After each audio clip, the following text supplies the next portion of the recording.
Ça fait plaisir d'avoir vu Bachar renversé. J'aimerais bien un jour voir le régime algérien renversé, vous voyez. Ouais. Ah bah oui. Non mais c'est n'importe quoi. Ils prennent quelqu'un de 80 ans parce qu'il écrit. Voilà où nous en sommes arrivés. La chute de l'Algérie est souhaitée. Parce qu'elle a osé arrêter, et à juste titre, Boualem Sansal. Mais pourquoi un tel acharnement pour la libération d'un simple écrivain, comme certains aiment à le qualifier? La réponse est bien plus complexe, bien plus sombre que ce qu'il n'y paraît. Aujourd'hui, CNM+, va vous révéler des vérités glaçantes, des vérités qui dérangent, qui bousculent les certitudes. Qui est vraiment Boualem Sansal? Un simple écrivain, comme certains le prétendent? Un imposteur, comme l'a qualifié le président Tebboune?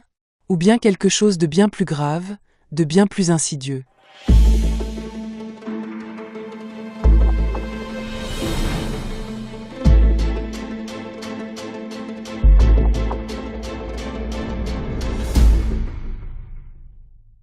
Bienvenue sur CNM+.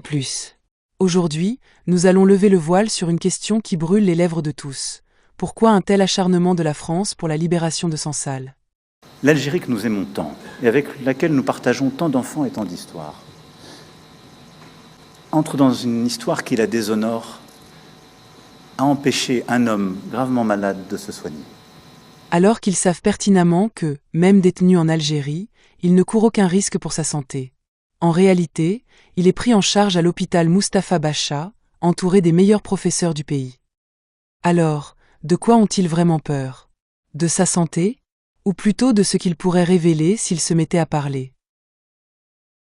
Il y a 6 jours, une vidéo a surgi sur les réseaux sociaux.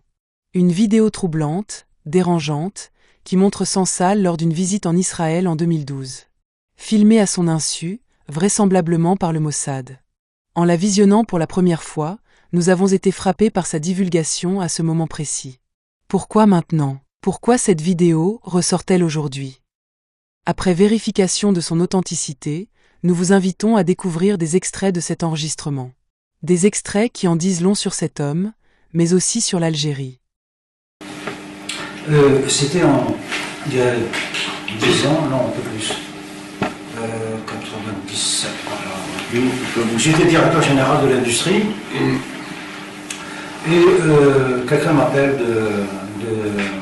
de Genève. Il s'appelle Nicolas Moretti. Et Nicolas Moretti, c'est le patron du forum de Davos. Que je connais. Alors, il me dit, voilà, j'ai appris que tu viens d'être nommé directeur général de l'industrie. Mais c'est formidable, etc. Et j'espère que tu vas nous aider à faire en sorte que l'Algérie, cette année, vienne à Davos. Jamais l'Algérie n'a été à Davos. Dans cette vidéo, Boualem Sansal révèle des détails troublants. Il raconte qu'en 1997, alors qu'il était directeur central au ministère de l'Industrie en Algérie, il a rencontré Benjamin Netanyahou lors du forum de Davos. Un forum auquel l'Algérie, dirigée à l'époque par Yamin Zeroual, participait pour la première fois. Et devinez qui se vante d'avoir été l'instigateur de cette participation? Boualem Sansal lui-même. Fier de son rôle, il affirme que c'est grâce à lui que l'Algérie a finalement accepté de se joindre à ce rendez-vous économique mondial. Mais ce n'est pas tout. Une fois sur place, Sansal a été mis en contact avec des membres de la délégation israélienne, dont le ministre des Finances de l'époque, un certain Benjamin Netanyahou. Oui, celui-là même qui est aujourd'hui accusé de génocide à Gaza. Les interlocuteurs de Sansal lui ont alors demandé d'œuvrer discrètement pour rapprocher l'Algérie de l'entité sioniste. Une mission qu'il semble avoir acceptée, en toute discrétion, sans faire de vagues. Mais creusons plus loin. Comment se fait-il que l'Algérie, alors au bord de la faillite en plein décennie noire, ait été invitée à un forum réservé aux leaders mondiaux de l'économie? Une question qui mérite une réponse. Le contexte de l'époque, en 1994, l'Algérie, alors il y avait la guerre civile, les islamistes, et 200-300 morts par jour. Nous étions en cessation de paiement, on n'avait pas d'argent, ruinés, la famine guettait. En réalité, rien d'étonnant.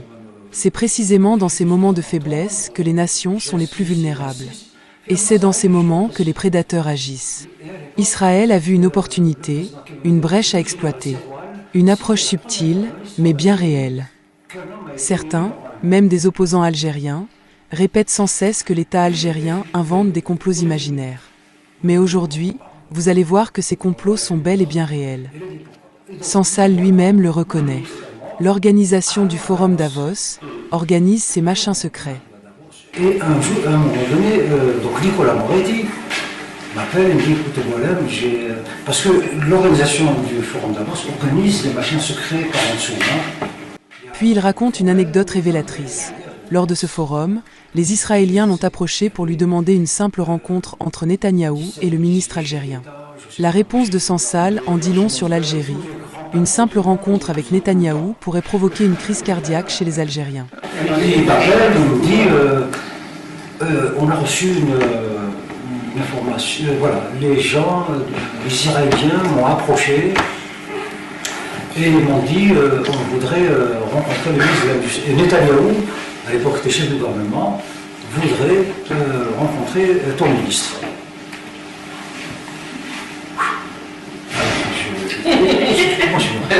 Si je lui dis ça, il va, crise cardiaque, il va mourir.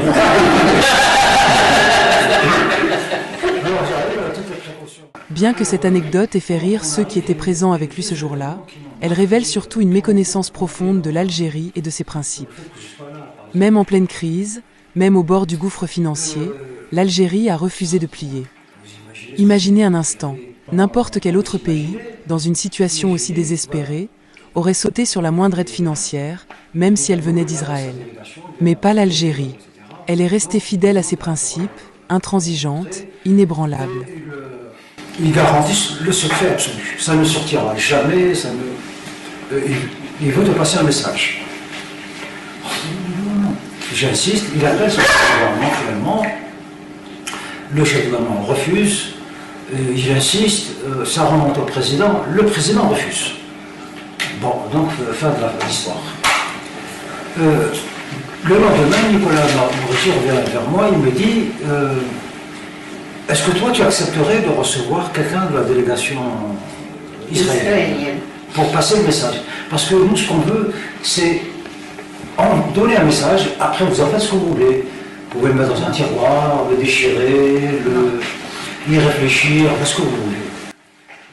Même lorsque le secret absolu lui était garanti, même lorsque la détresse économique menaçait de tout emporter, l'Algérie a dit non. Pas de rencontre, pas de lettres, pas de compromis. Une position ferme, claire et sans équivoque. Une position qui en dit long sur la dignité d'une nation, sur sa résilience, sur son refus catégorique de vendre son âme, quel qu'en soit le prix. Alors, permettez-nous de poser cette question à tous les détracteurs de l'Algérie. Si en 1997, alors que l'Algérie était à genoux, vous n'avez pas réussi votre coup, comment pensez-vous réussir aujourd'hui, alors que son économie est en plein essor, que ses dettes sont remboursées, et que sa résilience n'a jamais été aussi forte? Surtout qu'aujourd'hui, à l'ère du numérique, le peuple algérien est plus éveillé que jamais. Il est devenu le premier rempart contre ces attaques. Le jour où ce même peuple a voulu mettre fin au règne de Bouteflika, il s'est levé comme un seul homme, spontanément, sans aucune manipulation externe. Aujourd'hui, ce même peuple est corps et âme derrière ses dirigeants. Pas parce que ces derniers sont parfaits, non. Mais simplement par fierté. Par refus de laisser des étrangers leur dicter la marche à suivre. Pour les Algériens, le linge sale se lave en famille. Revenons maintenant au cas de Boualem Sansal, une figure aussi énigmatique que controversée.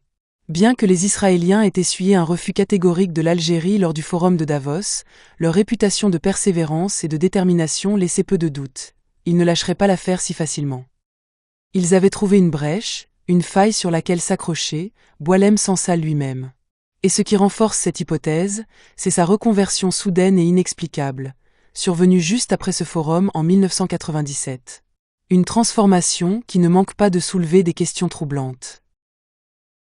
En effet, Boualem Sansal, après une formation d'ingénieur à l'École nationale polytechnique et un doctorat en économie, avait mené une carrière des plus impressionnantes, enseignant, consultant et haut fonctionnaire au ministère de l'Industrie algérien. Un parcours brillant, ancré dans le concret et la technicité. Pourtant, du jour au lendemain, après son retour de Davos, il décide de se lancer dans l'écriture. Un virage radical, presque inexplicable, sans aucun lien apparent avec sa formation initiale ou ses expériences professionnelles. Pourquoi ce revirement? Qu'a-t-il vécu à Davos pour opérer un tel changement de cap? Le choix du timing de cette reconversion est pour le moins suspect. A-t-il été recruté lors de ce forum? Le statut d'écrivain serait-il devenu sa nouvelle couverture, un masque derrière lequel se cacherait une mission plus obscure? La suite de sa carrière rend cette hypothèse plus que plausible, voire troublante. Dès 1999, il publie son premier roman, Le Serment des barbares, qui reçoit le prix du premier roman et le prix Tropique. Un succès immédiat, presque trop fulgurant pour un novice. Sansal est invité à des festivals littéraires en France et en Allemagne, multipliant les rencontres avec ses lecteurs et les cercles intellectuels. Puis, les ouvrages s'enchaînent à un rythme effréné. Dis-moi le paradis en 2003, Araga en 2005, Poste restante, Alger en 2006, Petit éloge de la mémoire en 2007, Le village de l'Allemand en 2008 et 2084, La fin du monde en 2015. Une véritable machine à écrire, lui qui n'avait jamais rien publié avant 1997. Comme s'il avait reçu une mission, une révélation à Davos, qui l'aurait propulsé dans cette nouvelle voie. Mais ce qui est encore plus étrange, c'est que ces ouvrages ont reçu plus d'une vingtaine de prix et de distinctions. Pourtant, lorsqu'on s'intéresse de près à ses écrits, on comprend vite que ce ne sont pas vraiment ses œuvres qui sont récompensées, mais plutôt sa personne.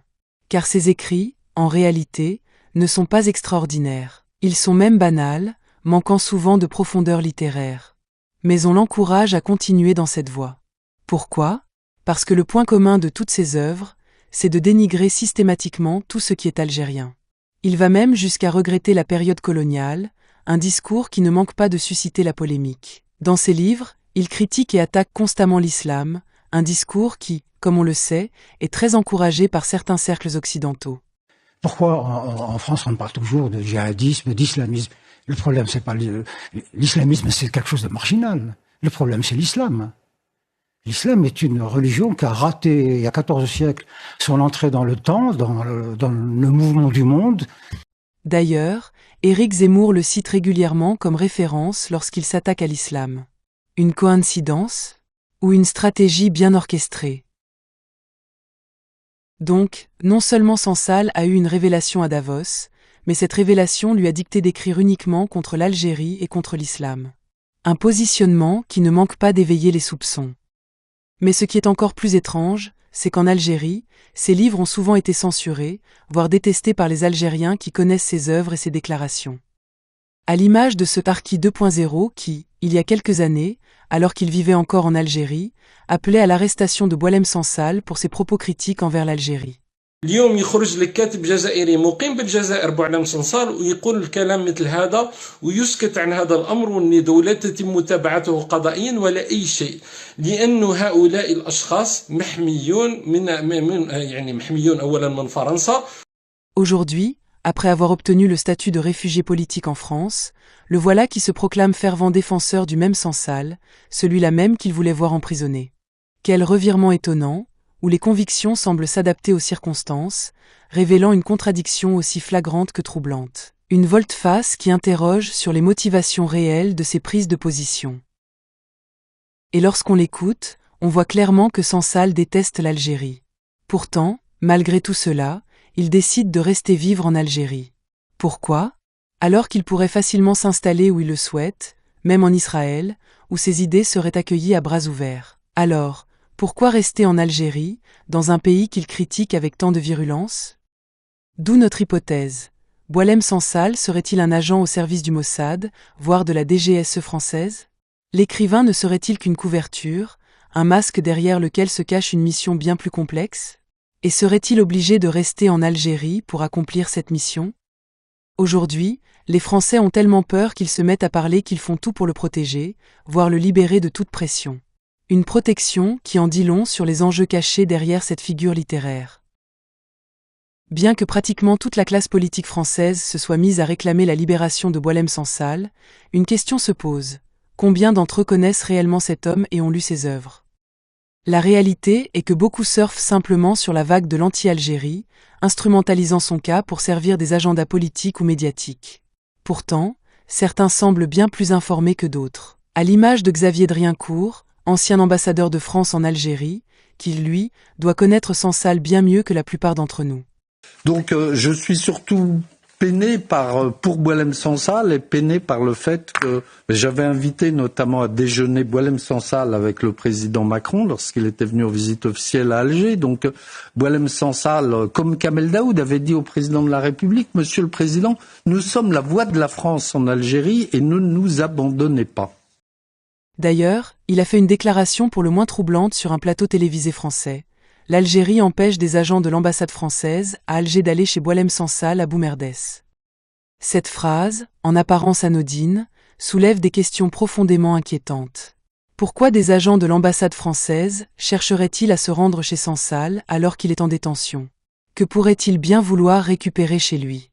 Des documents compromettants? Des preuves d'une mission secrète? Ou simplement s'assurer que rien ne tombe entre de mauvaises mains?